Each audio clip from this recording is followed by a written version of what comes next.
gars, on se retrouve pour cet épisode numéro 1. Donc c'est une nouvelle série dédiée à la perche. Donc je sais que c'est un poisson qui fascine tout le monde, petit ou plus grand. C'est vrai qu'on a commencé pour beaucoup à la toucher, soit en pêchant au coup avec des asticots ou au verre, soit en pêchant directement avec une cuillère. Donc voilà, donc je suis hyper content de vous faire cette série sur la perche. Donc ça va être plusieurs épisodes déclinés sur différents sujets. Donc voilà, aujourd'hui on va vous préparer un petit sujet sur la pêche de la perche en milieu urbain à la fin de l'été. Donc ça c'est quelque chose qui est hyper intéressant je trouve comme sujet. Donc si tu veux en apprendre plus, que tu as envie de passer quelques minutes sur ce sujet, n'hésite pas, la vidéo elle est pour toi et je te souhaite un bon visionnage. Allez, let's go, c'est parti les gars.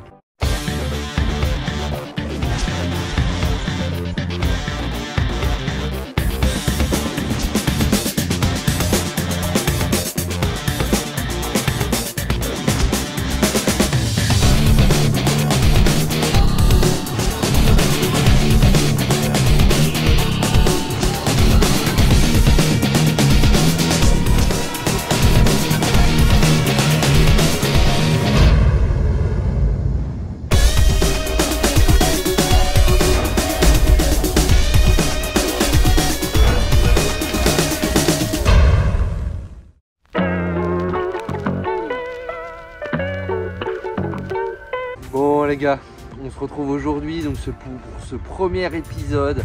Donc on est dans des conditions urbaines aujourd'hui, petit grillage, on a des bruits de voiture, on est à la fin de l'été. C'est vrai que là on a un temps qui est un petit peu changeant, avec un petit peu de soleil qui se profile, des passages un peu nuageux, un petit peu de vent. Et donc je me suis dit qu'aujourd'hui on allait aborder ensemble un petit peu le sujet du street fishing et en tout cas de la pêche de la perche dans des conditions urbaines. Donc c'est vrai que le street fishing, on voit que c'est une pêche et une pratique en tout cas qui prend de plus en plus d'ampleur en France. Je pense que c'est si je dis pas de bêtises, à mes yeux le street fishing c'est un concept qui est arrivé au début des années 2000, qui a dû commencer vraiment à s'implanter à partir des années 2010. C'est vrai que on a des villes comme Lyon, comme Paris, qui pour moi sont emblématiques de la pêche en street fishing. J'ai pu voir également qu'il y a un certain nombre de villes aujourd'hui qui proposent des parcours de street fishing et ça je trouve ça vachement intéressant, ça c'est vachement démocratisé. C'est vrai qu'aujourd'hui c'est avec l'air du temps, c'est vrai que ça apporte un contexte ludique.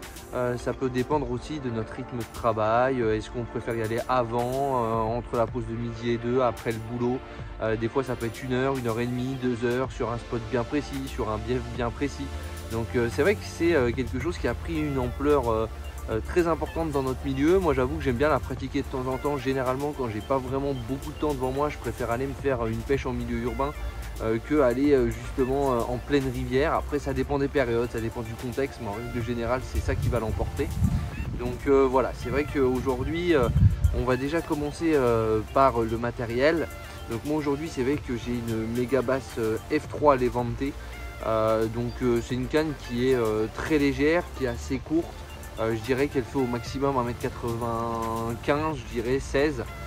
Donc elle est plutôt courte. C'est vrai que je l'utiliserai pas forcément justement sur des conditions en rivière, mais par contre en approche urbaine où vous n'avez pas forcément besoin de lancer loin, vous allez peut-être même des fois pêcher à la plombe de votre canne, ça me suffit largement. Elle a une réserve de puissance qui est assez importante. Moi je sais qu'aujourd'hui je m'en plains pas du tout, bien au contraire, j'ai pu faire quelques poissons bonus, dont par exemple un brochet de plus de 90 l'année dernière qui m'avait fait un super beau combat. J'ai pu faire également là sur le mois d'août une belle perche de 43 avec cet ensemble et je trouve qu'il est super intéressant cet ensemble parce qu'il est très léger. Moi dessus j'ai mis un petit Shimano Vanford en 3000, donc c'est vrai que j'aurais pu mettre un 2500 pour gagner un peu plus en légèreté, mais on sait jamais, on peut tomber sur une surprise. Et donc voilà, je préfère avoir un petit peu plus de résistance. Moi en tout cas c'est ça mon leitmotiv. Même quand je vais pêcher voilà, dans un milieu urbain, moi c'est vrai que je me dis qu'à tout moment ça peut réserver de belles surprises. Vu qu'on n'est pas là, on est là sans prise de tête. Et en règle générale quand on va à la pêche sans se prendre la tête, je trouve qu'on fait des beaux poissons. Donc voilà, moi j'en suis très satisfait de Shimano Vanford. C'est un frein qui est progressif. Donc moi du coup je viens le garnir en PE 08. Moi je trouve que c'est un très bon compromis. Après dans les marques vous pouvez mettre ce que vous voulez, YGK, Variva, ça tout dépend de votre envie. Par contre moi c'est vrai que au niveau du bas de ligne, moi je vous conseille donc un 10 livres qui correspond à un 26 centièmes. Il y en a qui vont dire qu'il va falloir redescendre un petit peu plus en taille. Moi je trouve que c'est hyper polyvalent parce que vous pouvez avoir des milieux où vous pouvez avoir des moules, vous pouvez avoir des milieux assez coupants. Donc 26 centièmes on va dire dans la plupart des cas, et si vous n'avez pas peur en fonction des eaux comment elles sont chargées, vous pouvez monter jusqu'en 12 livres ce qui correspond à un 29 centièmes. Pour si vraiment vous pêchez proche d'obstacles, moi je vous conseille d'avoir un peu plus de résistance, de serrer un peu plus votre frein pour justement, vu que les bas de ligne en nylon, enfin en fluorocarbone, c'est des bas de ligne qui sont élastiques, bah c'est vrai que si vous serrez un peu plus votre frein, l'élasticité elle va se démultiplier en plus. Donc voilà, moi je vous conseille à titre personnel, si vous êtes dans cette optique-là de vouloir brider le poisson, partez en 29 centièmes. Si vous avez une eau claire, que c'est un peu plus compliqué, mettez-vous en 26 centièmes. Aussi très important, c'est l'utilisation d'une épuisette adaptée quand donc, vous êtes dans un cadre urbain. C'est vrai qu'aujourd'hui, vous pouvez être sur des quais, sur des zones un peu plus hautes, sur un pont, sur des zones qui sont difficiles d'accès pour descendre. Donc moi j'aurais tendance à vous dire que si vous pouvez trouver des épuisettes avec un manche télescopique, c'est vraiment le must, entre 2,40 m et à peu près 3,70 m. Après, comme on peut le voir notamment à Liège, des épuisettes où vous avez une corde et juste une tête, ça peut très bien marcher aussi. Moi en tout cas c'est mon conseil. Moi comme je vous ai déjà présenté, j'utilise la Streetnet de chez Fox Rage. Donc elle fait 2,40 m, elle est très légère, moi j'ai jamais eu aucun souci, je trouve qu'elle est assez robuste. Donc voilà, un produit qui est assez sympa. Après vous pourriez utiliser n'importe quelle marque. Tant que c'est robuste et que c'est fiable, franchement allez-y les yeux fermés, mais en tout cas c'est un atout non négligeable. Déjà quand vous êtes tout seul, je trouve qu'il vaut mieux avoir trop de manches que pas assez de manches. Et en plus ça va vous ouvrir des postes sur lesquels peut-être qu'avant vous vous disiez ah c'est quand même assez sympa mais je peux pas m'arrêter parce qu'aujourd'hui bah si j'ai un poisson, comment je fais pour le sortir? Si c'est pour prendre une touche et au final rester avec un poisson au bout de la ligne. Moi pour l'anecdote, ça m'était déjà arrivé, je m'en souviens, sur le quai d'une écluse où je le sentais vraiment très bien. J'annonce à mon collègue, ah ça pue le brochet. Et finalement au bout de 20 minutes, une demi-heure, je touche un poisson qui devait faire 80-90. Et au final il était pendu, mais j'étais 3-4 mètres au-dessus, j'ai pas réussi à le sortir, puis jusqu'au bout d'un moment donné j'ai prié pour qu'il se décroche, ce qui s'est passé. Donc j'aurais pas eu ma photo, j'ai eu l'action quand même, ce qui est déjà sympa. Mais voilà quoi, ça m'avait coûté quand même un poisson et une belle photo au passage, surtout à cette époque là où je me remettais à fond à la pêche au leurre. Donc c'est vrai que c'est bien dommage. En ce qui concerne les zones que vous allez pêcher, donc c'est vrai que dans un milieu urbain, moi personnellement j'aurais tendance à vous dire focalisez-vous sur tout ce qui va être les obstacles. Ça peut être, je sais pas moi, des carcasses de voitures, ça peut être des zones avec des murets, ça peut être différents amas qui sont accumulés avec le temps dans un canal et qui forment des raccrocs.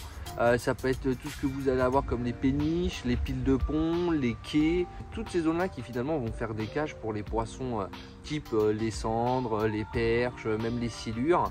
Et en fait les poissons fourrage aussi vont venir se réfugier. C'est comme par exemple à partir de l'automne ou même en hiver, regardez les péniches qui sont chauffées, vous avez souvent du poisson blanc en dessous parce qu'il y a quelques degrés de différence avec l'eau qu'il y a juste à côté de la péniche parce que c'est chauffé par le dessous. Donc ça c'est vrai que c'est des petits détails mais qui peuvent très bien marcher. Donc moi je vous conseille de vous mettre sur les structures parce que c'est vrai qu'aujourd'hui les perches c'est un comportement où ça vit en banc. Donc là quand on est à la fin de l'été, c'est vrai qu'on se rend compte qu'il y a quand même beaucoup de petites perches, des perches de on va dire entre 15 et 25 cm à peu près. Et c'est vrai que toutes ces perches là, on voit que dès qu'on commence à en toucher, qu'on arrive sur des zones, on peut faire beaucoup de touches. Et puis au bout d'un moment donné, des fois, à force d'avoir créé de l'agitation, bah, c'est vrai qu'on peut voir 1, 2, 3, 4, 5 grosses perches qui peuvent se rapprocher, qui peuvent venir ou taper dans le leurre carrément et qui vont arriver en banc derrière. Ou alors on va sortir une perche et on va avoir derrière des grosses perches qui vont suivre. Mais en tout cas c'est vrai que pour moi il y a un mimétisme en fait, c'est à dire que les perches dès qu'elles sentent une euphorie elles vont être attirées et être très curieuses. Et donc moi j'aurais tendance à dire que dans votre approche il faut avoir une approche en power fishing, ça c'est vrai. Mais que dès que vous faites des touches, ça vaut le coup aussi de se faire une approche au leurre souple où vous allez un peu plus gratter et insister sur la zone, ça peut être très sympa. Donc moi c'est vrai que dans les leurres aujourd'hui, comme je vous disais, il faut des leurres avec une prospection rapide.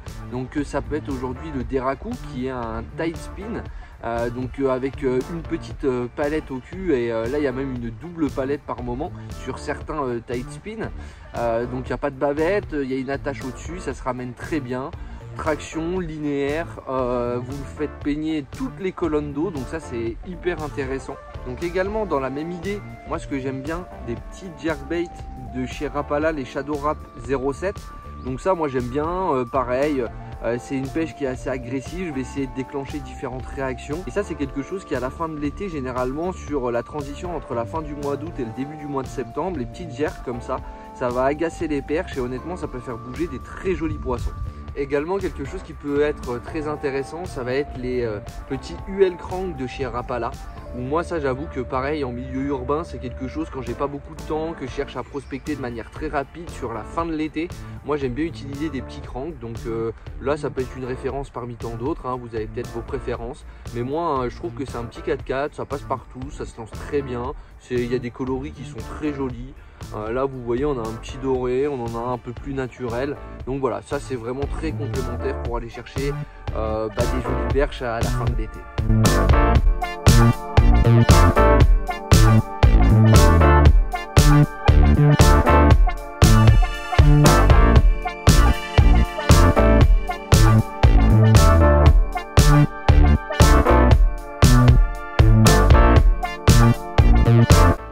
Bon les potes, petite reprise, là c'est cool, troisième poisson, quasi 40, donc super content. Allez on continue.